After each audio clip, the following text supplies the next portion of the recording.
श्री कृष्ण कहते हैं फल की इच्छा छोड़कर पर ध्यान देना चाहिए।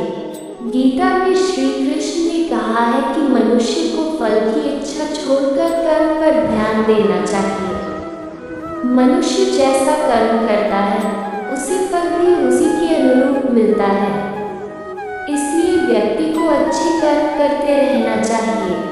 स्वयं का आकलन। श्री कृष्ण के अनुसार व्यक्ति को खुद से बेहतर कोई नहीं जान सकता, इसलिए स्वयं का आकलन करना बेहद जरूरी है।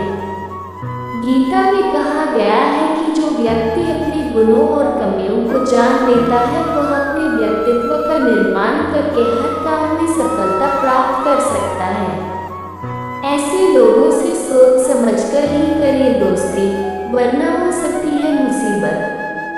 मन पर नियंत्रण। हमारा मन ही हमारे दुखों का कारण होता है। ऐसे में श्री कृष्ण ने गीता में कहा है कि जिस व्यक्ति ने अपने मन पर काबू पा लिया वह मन में पैदा होने वाली बेकार की चिंताओं और इच्छाओं से भी दूर रहता है।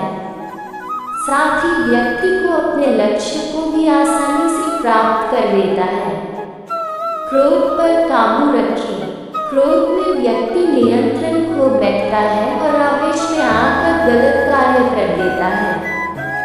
यहाँ तक कि कभी कभी गुस्से में व्यक्ति खुद का अहित कर बैठता है। गीता में श्री कृष्ण ने बताया है कि क्रोध को खुद पर हावी नहीं होने देना चाहिए। यदि गुस्सा आए तो स्वयं को शांत रखने का प्रयास करें। श्रीमद्भागवत गीता में श्री कृष्ण कहते हैं कि यदि किसी काम को करने में डर लगे तो याद रखना ये संकेत है कि आपका काम वाकई में बहादुरी से भरा हुआ है।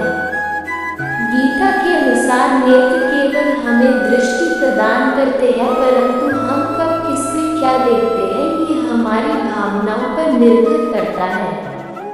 श्री कृष्ण कहते हैं कि मनुष्य को स्वयं को ईश्वर में लीन कर देना चाहिए।